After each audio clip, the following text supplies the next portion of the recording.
അതേസമയം P K ഫിറോസിന്റെ അറസ്റ്റിൽ പ്രതിഷേധിച്ച് കോഴിക്കോട് നഗരത്തിൽ രണ്ടിടത്ത് മുസ്ലിം യൂത്ത് ലീഗ് പ്രവർത്തകർ റോഡ് ഉപരോധിച്ചു.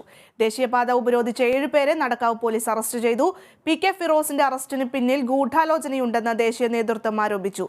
ഭയപ്പെടുത്തി കീഴ്പ്പെടുത്തുക എന്ന ഫാസിസ്റ്റ് ശൈലിയാണ് പിണറായി സർക്കാർ സ്വീകരിക്കുന്നതെന്നും യൂത്ത് ലീഗ് ദേശീയ general secretary advocate Faisal Babu പറഞ്ഞു.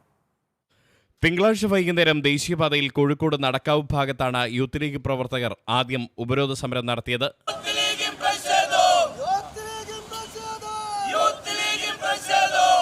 യൂത്ത് ലീഗ് ഉപരോധത്തെ തുടർന്ന് ഏറെ നേരം ദേശീയപാതയിൽ ഗതാഗതം സ്തംഭിച്ചു. വിവരമറിഞ്ഞ് സ്ഥലത്തെത്തിയ നടക്കാവ് പോലീസ് സമരത്തിന് നേതൃത്വം നൽകിയ സംസ്ഥാന സെക്രട്ടറി TPM ജിഷാൻ, കോഴിക്കോട് ജില്ലാ പ്രസിഡന്റ് മിസ്ഹബ് കീഴരിയൂർ എന്നിവരുൾപ്പെടെ 7 പേരെ അറസ്റ്റ് ചെയ്തു. വൈകുന്നേരം 6 മണിയോടെ സംസ്ഥാന ട്രഷറർ ഇസ്മായിൽ P വയനാടിന്റെ നേതൃത്വത്തിൽ മിഠായി തെരു Kidson corner road youth league പ്രവർത്തകർ ഉപരോധിച്ചു. പോലീസ് എത്തിയാണ് ഇവിടെ നിന്നും പ്രവർത്തകരെ നീക്കിയത്. അതിനു പിന്നാലെ മുസ്ലിം യൂത്ത് ലീഗ് ദേശീയ ജനറൽ സെക്രട്ടറി അഡ്വക്കേറ്റ് ഫൈസൽ ബാബുവും ഓർഗനൈസിംഗ് സെക്രട്ടറി TP അഷ്റഫ് അലിയും വാർത്താസമ്മേളനം വിളിച്ചു ചേർക്കുകയായിരുന്നു.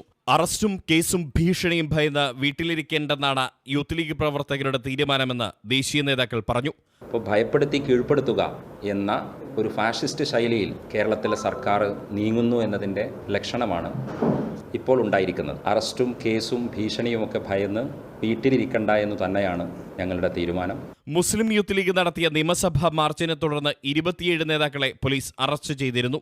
അതിന് പിന്നാലെ സംസ്ഥാന ജനറൽ സെക്രട്ടറി PK ഫിറോസും അറസ്റ്റിലായതോടെ സർക്കാരിനെതിരെ കൂടുതൽ ശക്തമായ പ്രതിഷേധത്തിന് ഒരുങ്ങുകയാണ് youth league. Kerala vision news, Kozhikode.